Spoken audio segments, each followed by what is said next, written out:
Bueno, ya comienzan a conectarse nuestros buenos amigos aquí a través de nuestra página Andrew Álvarez Chardón, página oficial, mi fanpage.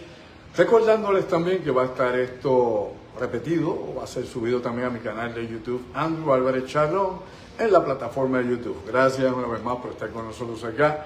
Hoy lunes 29 de septiembre del año 2025, aquí desde la cava de Vaca Brava, Dillao, acá en Caguas, para todos los amigos que quieren buen comer, obviamente tomarse un vino fino, como decimos nosotros, con buen gusto, pues aquí es el lugar, la cava de Vaca Brava, acá en Dillao. Gracias una vez más por compartir aquí conmigo este segmento que hacemos todos los lunes, La Última Frontera, donde tocamos temas más allá de lo aparente y sobre todo pues otra línea ya de discusión en esa frontera de la realidad o de las cosas que aparentemente de momento parecen improbables o inexplicables en algún momento, pero la realidad es que todo en este mundo tiene explicación e incluso los grandes misterios del universo de alguna forma o manera también tienen algún tipo de explicación. Así que los enigmas en algún rincón de la conciencia humana tienen una contestación. Así que gracias una vez más por estar conmigo acá a esta hora aquí en La Última Frontera. Bueno, el tópico de hoy precisamente son los UAPs, los objetos voladores no identificados, los ovnis como le llamamos antiguamente, y ahora los fenómenos aéreos no identificados o inclusive se le llaman también anomalías aéreas de espacio. Así que dentro de todo esto pues vamos a tratar de traer otro ángulo más de la discusión de los tantísimas veces, ¿no?, en que hemos estado, ¿no?, divulgando información y discutiendo este asunto en particular. En esta ocasión pues obviamente vamos con el Black Code. Puerto Rico Black Code, el código negro en Puerto Rico, la relación de estos avistamientos y de esta detección de estos objetos por los radares de las bases militares en Puerto Rico, por testigos tanto de la Fuerza Aérea como de la Marina de Guerra de Estados Unidos en nuestra región, que va desde la base Railey, desde el espacio aéreo de Puerto Rico también, hasta llegar a Rupert Roads y la zona de Polígono de Vieques. Es decir, por muchísimos años se han dado diferentes reportes que usted inclusive, oiga bien, puede tener acceso a estos informes a través del acta de libre información. Nosotros lo hemos hecho así a través de años, hemos buscado, como he explicado en muchas ocasiones, en la Biblioteca del Congreso de los Estados Unidos. Hemos buscado también en las agencias la información que se ha liberado, si es dentro del Departamento de la Defensa, o inclusive en el famoso Proyecto Libre Azul. En el Proyecto Libre Azul se mencionan dos incidentes específicamente en Puerto Rico. Uno de ellos que aconteció en la década de los 50, en lo que era la antigua base Railey, allá en la zona de Aguadilla, lo que actualmente es el aeropuerto Rafael Hernández, y otro que se identificó al coronel Fred Brown de la Fuerza Aérea de los Estados Unidos en 1967, cuando hacía un vuelo precisamente de entrenamiento y detectó un objeto que se movía en el cielo a gran altura, que confirmó el radar precisamente de la base Railey, ubicando el objeto, moviéndose no únicamente en las cercanías de la base Railey en Aguadilla, sino hacia el sur de Puerto Rico, específicamente a la zona donde está Merceditas, el aeropuerto Merceditas de Ponce. Esto lógicamente pues trajo mucho revuelo en aquel entonces. Recordamos muy bien inclusive el libro del doctor Robiu, nuestro amigo Sebastián Robiu Lamarche, que escribió el libro Manifiesto OVNI en Puerto Rico, Santo Domingo y Cuba, y en aquel libro específicamente pues él describe el encuentro del coronel Fred Brown, a quien por ejemplo de niño tuve la oportunidad de conocer cuando yo era un niño, ya que era vecino, vivía frente precisamente a mi tío allá en Ponce, ¿no? Así que son las cosas que uno recuerda de la infancia, estos incidentes. Yo recuerdo muy bien que mi tío siempre me decía, no le pregunte por la cuestión esa de lo que él vio en el cielo, porque no habla de eso. Aparentemente, pues como todo oficial de la Fuerza Aérea de Estados Unidos, tenía que regirse por el HANAP 146, es decir, tenía una censura para discutir sobre este asunto y había un juramento que no le permitía, lógicamente, divulgar la información de lo que él había captado. En aquel entonces, él había tomado fotografías de este objeto que aparece en el libro de Sebastián Rubio, como mencioné hace un momento, y que también pues, aparecen en los registros de la Fuerza Aérea de los Estados Unidos bajo el proyecto Libro Azul o Blue Book. Este no fue el primer incidente, como mencionamos, en la década de los 50, para allá 1952, 1954, hubo incidentes también detectados en la base de Railey, pero posterior a este incidente, obviamente, de Fred Brown, se dieron otros incidentes acá, por ejemplo, en Railey nuevamente, de 1965 a 1969, se dieron por lo menos 5 incidentes diferentes de avistamiento de luces en el océano. Me explico, ¿no? Luces que descendían en el océano o partían y despegaban del océano, objetos o vehículos que eran detectados por el radar que circulaban, ¿no? O por lo menos no se dirigían o estaban cerca del perímetro de la base Ramey allá en Aguadilla. De nuevo, todo esto aparece en el registro del Libro Azul, no es algo que esté actualmente clasificado, es parte de la historia de los UAPs y que actualmente bajo la oficina que investiga todos estos fenómenos, ¿no? ARO, la Oficina de Resolución de Anomalías Total de los Dominios, ¿no? Esta oficina que se abrió en el 2022 para empezar a darle continuidad a lo que había empezado el proyecto Libro Azul y otros programas anteriores, pues en la actualidad pues ahí se ha ido desglosando gran parte de esta información que incluso usted puede accesar a la página que ellos tienen abierta para información en el Pentágono e indagar más sobre esto que yo aquí le platico para que se dé cuenta que hay un registro oficial. No en este caso, no en este caso en particular, lo que la gente nos cuenta, no son tal vez las historias de los civiles, ¿no?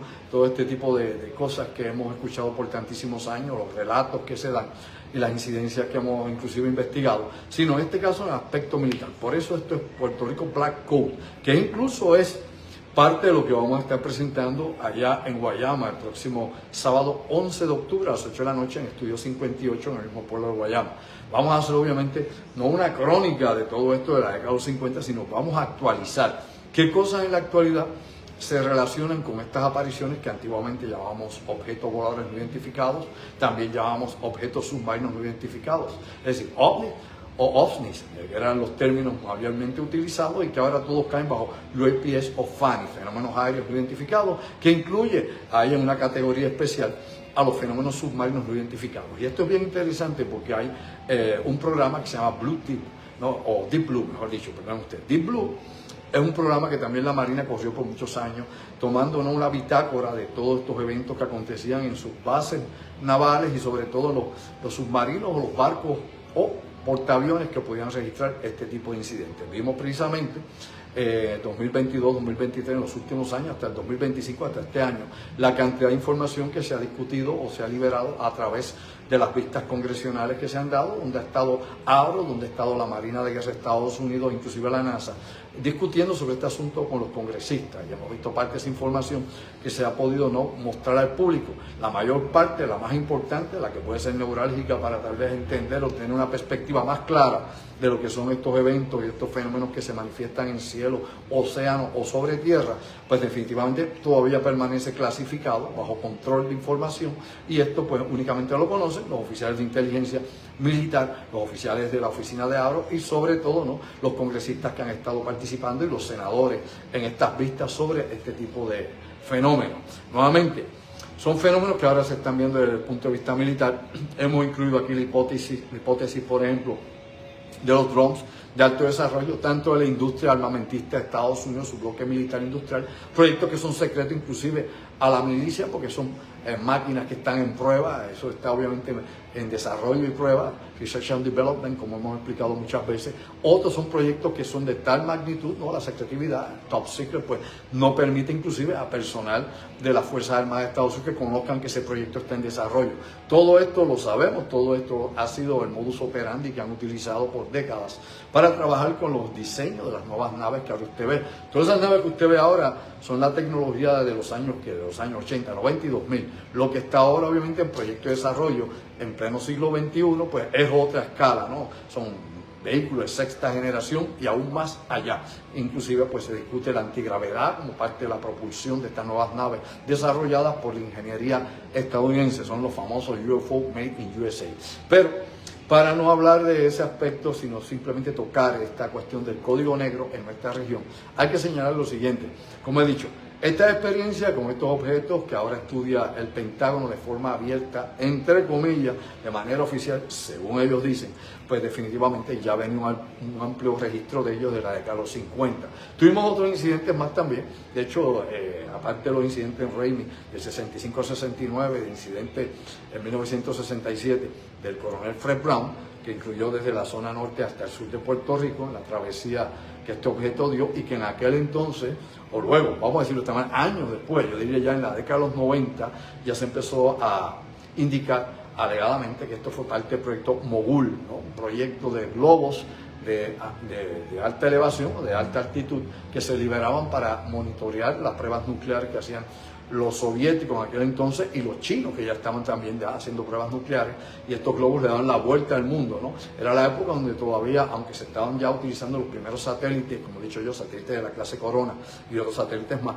se usaban todavía los globos para este tipo de vigilancia, y pues pasaban obviamente por aquí cerca de donde estaba Puerto Rico. Algunos probablemente tal vez se liberaron en nuestra zona y ni lo sabemos, porque si hacemos memoria, hace unos años atrás ya estaba el proyecto que Google tenía precisamente en lo que era Rupert Roads, y era un lugar idóneo, ¿no?, por la cercanía que tenía al Ecuador, y porque los globos aquí pues cogían una ruta interesante en la elíptica que ellos podían darle seguimiento en otras estaciones alrededor del mundo. Así que esto es una cuestión compleja. Esto no todo el mundo puede hablar de este asunto, primero porque no hay información disponible, que diría yo, en demasiado. Segundo, muy poca gente con la especialidad necesaria o el conocimiento técnico para poder describir cómo se usan estos programas o cómo estos proyectos han estado trabajando. En lo que se refiere a Puerto Rico, pues definitivamente el código negro en Puerto Rico tiene que ver con las agencias de inteligencia, para que sepamos de qué se trata el concepto. Cuando tratamos, por ejemplo, estas charlas como la que tenemos acá, el día 11 de octubre allá en Guayama, en Estudio 58, se titula Puerto Rico Black Hole. ¿Por qué? Porque cae en esa franja precisamente de secretividad de las instalaciones militares en Puerto Rico y sobre todo de las operaciones de inteligencia en Puerto Rico como epicentro, ¿no?, de lo que se mueve en el Caribe. Si usted está al tanto, para que vea que aquí nunca hemos exagerado la nota y pues hablamos de cosas y la gente a veces reacciona porque no tienen conocimiento alguno sobre esto o porque creen conocer lo que no conocen. Nosotros hemos estado por tantísimos años en este tipo de investigación, en el desarrollo de estos proyectos para ver qué se implementa en Puerto Rico, lógicamente utilizando también la colaboración de gente que ha estado de alguna forma u otra relacionada con las fuerzas militares o con otros departamentos en particular. O sea, uno tiene que hacer conexiones con muchísima gente para obviamente poder montar el rompecabezas. Ahora, dicho de esa manera, porque no voy a revelar mi fuente, lógico, no soy periodista, que la ley me protege, a mí pues meramente no me protege la ley porque no soy periodista ni de nombre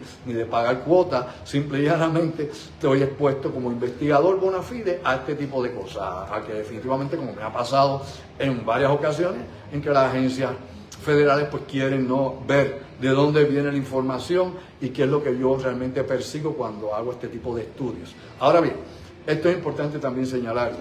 Habíamos hablado obviamente de la cuestión histórica, de estos avistamientos que se han dado en bases militares en Puerto Rico, en instalaciones en nuestra región. Lógicamente hay que recordar Rupert Roads. Personalmente yo tengo fotografías tomadas por marinos que estaban estacionados en Rupert Roads, específicamente un caso que se dio para allá, para la década de 1970, allá en 1971, se observó unos objetos sobrevolando, ¿no?, la base de Rupert Roads en la noche.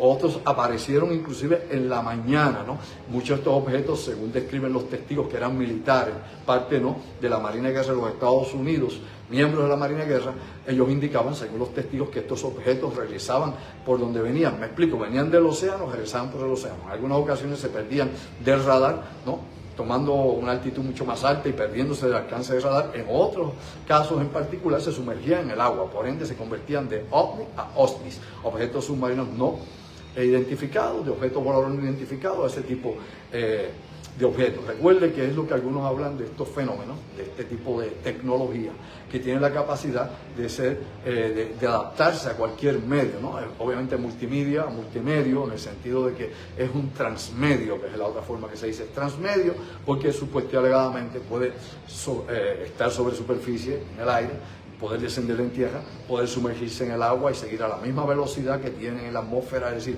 si va a la velocidad del sonido de la atmósfera, entra en el agua sin ninguna dificultad por alguna de las leyes físicas que conocemos nosotros, simplemente sigue a la misma velocidad bajo el agua, rompiendo las leyes físicas conocidas, lo que se supone. Nosotros pues debemos entender que es posible por la ingeniería o la tecnología. Luego ese tipo de vehículos transmedios también tienen la capacidad de poder elevarse y salir a la estratosfera y salir fuera de la atmósfera terrestre, y esto es lo que confirman testigos tanto militares como miembros inclusive de NASA y otros más que han dado esta información, algunos por debajo de la mesa, obviamente no pueden dar cara sobre esto, otros en testimonios, como hemos mencionado aquí, que se han presentado en las vistas congresionales, incluso en los reportes que tiene ADO sobre esta situación en particular. Todo esto es bien interesante. O sea, yo creo que esto es la parte seria de esto, más allá de relajo, más allá de que aquel dijo que vio o no vio, que si lo montaron o no lo montaron, más allá de todo eso que tradicionalmente ha sido, ¿no?, el discurso que se presenta en la investigación OVNI, tanto en Puerto Rico como en los Estados Unidos, pues el aspecto militar de esto definitivamente es lo que más evidencia real hay para obviamente tratar de indagar sobre este asunto, porque aquí compromete la seguridad nacional de Estados Unidos y sus departamentos de seguridad, de defensa, de inteligencia aeroespacial, las que sean, y navales sobre todo. Ahora bien, en esta situación que ocurrió allá en Vieques, en Rupert Road, porque después también hubo otro incidente en Vieques, nosotros tenemos la fotografía desde hace muchos años. Yo recuerdo en la década de los 80, nos hicieron llegar estas fotografías, son un juego de 4 fotografías, donde aparecen aviones también, por ejemplo, A-7, persiguiendo estos objetos. Y no estamos hablando de la foto aquella que supuestamente alegadamente se tomó allá en Cabo Rojo, por allá abajo, pida que hay. No, estamos hablando de algo que es mucho antes que eso, y que inclusive otros investigadores la pudieron ver en aquella época, porque las presentamos hasta en una conferencia en el Colegio de Ingenieros, y esto pues trajo mucha discusión, inclusive entre los ingenieros allí, al ver obviamente este tipo de fotografía tomado por los marinos de los Estados Unidos en Rupert Road. Y esto es parte de la evidencia que nosotros hemos ido con los años acumulando, verificando información, el relato de los testigos, y en este caso, gente que está dentro obviamente de la base y que no es que lo contó porque aquel le dijo, que el otro le dijo que rebotó por allá y tal vez lo vio, tal vez no. Aquí vamos con las cuestiones como son, directo al grano. Ahora, aclarar ese punto para que la gente vea que hay algo más allá de lo aparente y de toda esa discusión que pueda haber o toda esa distorsión de información, que es lo que más bien hay, la gran distorsión de información. También, lógicamente, hay otros casos, otros incidentes que debemos tocar acá y que debemos entender que sucedieron. Por ejemplo, un ejercicio militar en Vieques, y esto es bueno que le demos un poquito de seguimiento. También en la década de los 70, en 1978, se dio un incidente también relacionado con estos OVNIs y con los OVNIs aquel entonces, ahora UAPs o FANI en español. ¿No? UAPs es el término que he explicado tantísimas veces, se aplica ahora desde el punto de vista de los militares. En 1978 se dio este caso en un ejercicio anfibio de desembarco y del Top Gun de la Marina de Guerra de los Estados Unidos. El reporte permanece nuevamente en el Deep Blue, en el reporte que da Deep Blue. Acuérdense que esa cuestión de usar blue azul lo usa tanto la Fuerza Aérea como lo usa la Marina de Guerra para referirse a anomalías o a situaciones que no estaban obviamente, ¿cómo diría yo?, dentro de la normalidad de los hechos o dentro de la operatividad que tienen las maniobras militares, patrullas militares o cualquier gestión que haga, ¿no?, personal militar alguno, ¿no? Puede ser en aire, tierra o mar. Así que esa cuestión de usar blue pues es importante porque es lo que clasifica y divide lo que ellos van registrando relacionado con este tipo de experiencias, avistamientos. Pues bien, en 1978 se dio esto. La hipótesis que tiró, por ejemplo, la Marina de Guerra de los Estados Unidos es que fue una anomalía no hostil, que es un término que usa obviamente en el Deep Blue. Anomalías no hostiles. Las anomalías no hostiles en el océano o en el cielo son este tipo de avistamientos de cosas que hacen evoluciones extrañísimas en el cielo, velocidades fantásticas, pero que no intervienen directamente con la operación militar, con los vehículos militares o cualquier otra gestión que esté haciendo la rama, sea la Marina, la Fuerza Aérea, el Ejército, Infantería Marina, etcétera, etcétera. Ahora bien, otra cosa que hay que indicar en todo esto es que, por ejemplo, lo que se dio en la década de los 60, ya del 65 al 69, por ejemplo, en Ramey, la hipótesis que tenía el Pentágono era que aquello eran probablemente submarinos soviéticos en aquel entonces, haciéndonos un reconocimiento de la zona de Puerto Rico y específicamente una base con capacidad nuclear, como era en aquel entonces Ramey, donde estaban los B-52 y se almacenaban bombas nucleares aquí en Puerto Rico. Por ende, de acuerdo a la visión original que ellos tuvieron o a la suposición que hicieron, pues ellos indicaron que ese evento pudo haberse producido por submarinos soviéticos, ¿no? Obviamente pues en proceso de espionaje. Eso nunca se pudo probar, ellos nunca pudieron corroborar efectivamente que fueran los submarinos soviéticos que estuvieran allí instalados. Ya se sabía, incluso cuando Ramey se decide cerrar a principios de los años 70 allá en Aguadilla, el problema de seguridad era enorme porque no había las suficientes capacidades, no por ejemplo de vigilancia y de tener medios para contrarrestar el que los submarinos rusos llegaran tan cerca, por la gran profundidad marina del Océano Atlántico en esa zona y por una variedad de canales submarinos que hay en la zona. ¿Qué se utilizó en aquel entonces? Se lo repito aquí por enésima vez porque lo he explicado en conferencias y lo he presentado visualmente. Inclusive, dentro de esta serie de conferencias vamos a ver visualmente qué es lo que hacía el Navy y qué es lo que hace actualmente para evitar que estos submarinos o otros objetos desconocidos que puedan haber, que puedan caer bajo los USPS, puedan estar circulando en nuestras costas frente a zonas que sean importantes de vigilancia electrónica, militares, y en esta ocasión, como todos sabemos, los militares han llegado a Puerto Rico para quedarse. No lo sabía, mastica con las neuronas. Se van a quedar. No pida que no hay, no way, Felipe.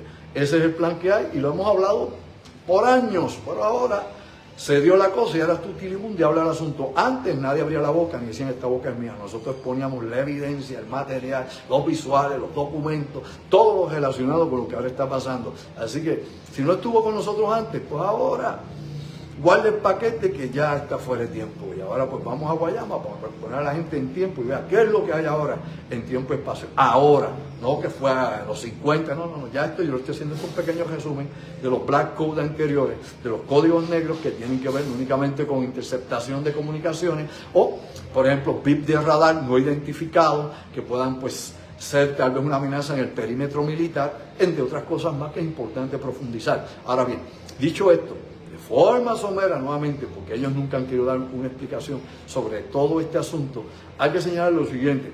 La hipótesis, lógicamente, ha sido siempre que hemos sido espiados y que nuestros enemigos durante la Guerra Fría en el siglo XX, pues, eran los que causaban muchas de estas cosas. Si usted recuerda, recientemente, hace 2 o 3 años atrás, derribaron el famoso globo chino que estaba sobrevolando, ¿no?, por allá, por el noroeste de Estados Unidos y toda la otra cuestión. Fueron 2, no 1, y aquel que cayó también, aquel lago allá en Canadá y tantísimas otras cosas que hemos hablado. Los chinos han reportado exactamente lo mismo, lo sabía. Los chinos reportan que en el mar meridional de China, donde ellos han creado grandes bases militares, que se supone que aquellas islas, las Paracelso y todas estas islas que ellos iban a estar allí ampliando y fabricando islas artificiales, supuestamente y alegadamente iba a ser para los pescadores, ¿no?, para la marina de pesca que tiene China, que es la más grande del planeta. O sea, la marina más grande de pesca del planeta es la de China y ellos iban a usar supuestamente y alegadamente eso como una estación para llevar sus barcos a la pesca por el Índico, para el Pacífico, donde quiera que sea. La realidad es que no hace eso, fue solamente una excusa para que todo el mundo se durmiera y allí pusieron que bases aéreas y navales, militares, con todo tipo de sistemas defensivos y ofensivos de misiles y radares, despierta durmiente. Pues bien, el mundo se mueve secretamente en tantos, diría yo, ángulos diferentes, y esta alta tecnología que se está usando ahora, pues es muy difícil de poder, ¿no?, entender o clasificarla para poder identificar qué rayos es lo que estamos viendo. Hay antecedentes como lo que trae esto de la década de los 50 en Puerto Rico, 60 y 70. Hay actualmente incidentes actuales que presentan todos estos avistamientos que se dan en Puerto Rico y que siguen siendo una constante aquí. Aquí tenemos que señalar que hay lugares que son obviamente zonas específicas para este tipo de actividad. No que todo el mundo diga que se adjunta, porque la tradición o aquellos avistamientos de los 70, 72, 73, oleadas en Puerto Rico, de los llamados ovnis y todo aquello, y luego la gente llamándolo platillos voladores o platillos voladores, y que es el término popular para ese tipo de cosas. En este ángulo que nosotros lo tratamos nuevamente desde el punto de vista cómo los militares identifican el peligro, cómo los militares ven el uso de tecnología y cómo los militares utilizan las zonas en Puerto Rico, las instalaciones que tienen, para utilizar entonces ¿qué? Esta tecnología para el espionaje en el Caribe, Venezuela, Nicaragua, Cuba y ahora Colombia apunta a lo que va en mal camino. Obviamente por el enfrentamiento que están teniendo con la administración Trump, lo pusieron en la página de Cheo. Pero dicho de esa manera, y esto es importante que lo entendamos, aquí tienen varios lugares donde este tipo de operaciones corren.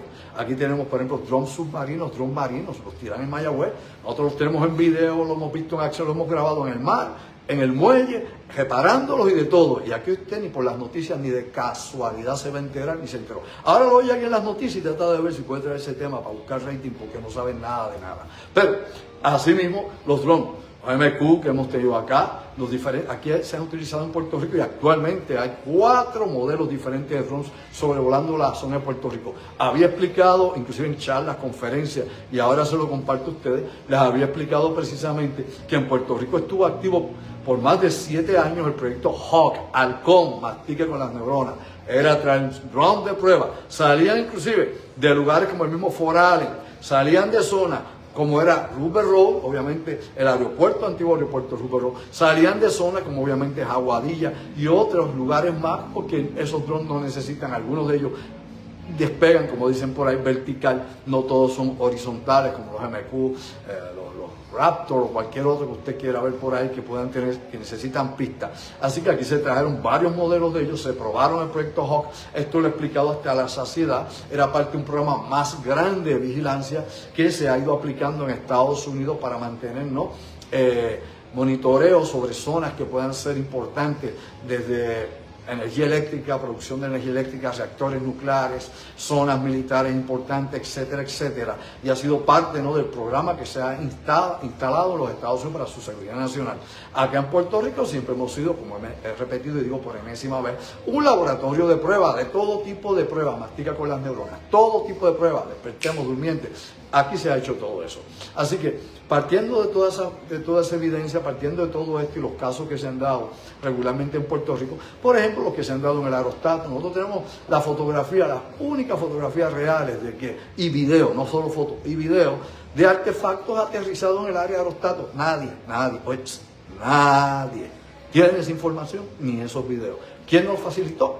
La policía de Puerto Rico, en algunos casos, y hay que decirlo aquí, no identificamos los agentes, ni el año para que no los puedan obviamente conectar, y nosotros mismos allí obviamente en expediciones y en lugares estratégicos en las colinas para poder ver la instalación completa y ver qué hay allá abajo. No es especulación, no es mecontocheo, no es que este puntito raro, no, ahí está, grande, a todo color, no resiste obviamente discusión. De eso se trata esto. Si usted va a hablar de algo, tiene que tener la evidencia concisa, sólida, ¿no? Tiene que ser categórico en lo que presenta, no puede ser tal vez, no sé, parece que sí, pero es borroso. No. Eso no. Usted si va a ser científico, va a ser responsable con el material que discute o el análisis que le expone a la gente, tiene que ir directamente al grano y presentando lo que usted dice. Si dice mucho, pero presenta poco, olvide y vive, ¿no? Es más de lo mismo, el rumor, el cuento de camino, las anécdotas y cuanto chivo aparezca. Y de eso yo tengo miles de casos.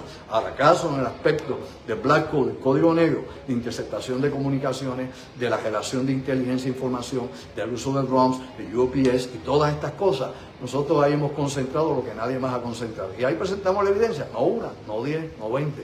Por eso es que esta presentación tiene más de una parte, porque es tanto el material, oiga bien, es tanto el material que presentamos en diferentes zonas de Puerto Rico donde el ejército tiene alguna actividad, la reserva del ejército, la Guardia Nacional de Puerto Rico, sea Camp Santiago, sea en la zona de Ponce, por ejemplo, en la carretera 10 de Ponce, entre Ponce y Adjunta, ¿no?, donde usted tiene allí la represa del Portugués y donde allí tenemos varios videos de lo que baja allí en el agua, que no lo tiene nadie más, y las maniobras militares allí, que tampoco lo tiene nadie más, entre tantas cosas, como dije, Aerostato, Rupert Road, lo que tenemos, tantos lugares más, evidencia recopilada, presentada, analizada y sobre todo presentado a ustedes como parte de la divulgación, porque el pueblo necesita saber, la gente necesita saber, pero hay que ser responsable en la presentación de información y hay que ser obviamente coherente en lo que usted presenta y sobre todo real, no un cuento de camino para buscar no sé qué se le perdió en el camino, pero bueno, en eso estamos. Recuerden, mis amigos, esto continúa, voy a dar una segunda parte la próxima semana de estos Black Code aquí en Puerto Rico, de los avistamientos también militares relacionados con las instalaciones y las bases en la isla, con la operación Hammer o Martillo que está corriendo ahora y muchas cosas más. Y todo esto de lo que usted va a poder compartir con nosotros allá precisamente. ¿Dónde? El próximo sábado 11 de octubre, allá en Estudio 58 en Guayama, para todos los pueblos de limítrofes a Guayama, en el mismo pueblo de Guayama, Estudio 58, Black Code, primera parte. La segunda parte la vamos a presentar en noviembre, acá en el área de San Juan, el sábado 8 de noviembre a las 8 de la noche en Café Sí o Sí, que es nuestra casa en el área metropolitana, en Café Sí o Sí, noviembre 8, Black Code, Puerto Rico, Black Code, segunda parte. la continuidad, lo que vamos a estar haciendo el 11 de octubre allá en Guayama. La parte 2 en San Juan, Café Sí o Sí, en noviembre 8. Y en Arecibo cerramos obviamente Black Coat, segunda parte, presentando también la segunda parte, porque ya la presentamos la primera en Arecibo, allá en el Salón Reactiva, en el mismo pueblo de Arecibo, en el mismo casco del pueblo. Vamos a presentar Black Coat, segunda parte, el 8 de noviembre, San Juan, el 15 de noviembre, sábado también, allá en Arecibo. Y ahora, la primera parte, el 11 de octubre a las 8 de la noche, allá en Guayama, Estudio 58. Para las 3, el teléfono contacto para separar tu espacio, para que no te pierdas esto, porque nadie más te lo va a presentar ni lo vas a ver. Garantía de fábrica. Es el 787-579-8600. 579-8600. Comunicas con mi producción. Esa es mi producción, no es la de Molusco, no es esto acá, no. Esto es un conversatorio, aquí hay preguntas y respuestas, aquí hay diálogo, análisis directo y ahí tenemos una interacción bien interesante, mucho más cerrada. Recuerda, 579-8600. Allá los esperamos el día 11 en Guayama y el 8 de noviembre y el 15 de noviembre, el 8 en San Juan y el 15 en Arecibo. 787-579-8600. Nos vemos este miércoles empezando en voz alta y te lo digo una vez más. Sayonara, ojo visor, oído en tierra. Me parece que vienen cosas bien grandes y no va a ser fácil. Ese es su plan de preparación. Y no es para que nadie coja miedo y se corta la pena. Despierta, durmiente. No es fácil.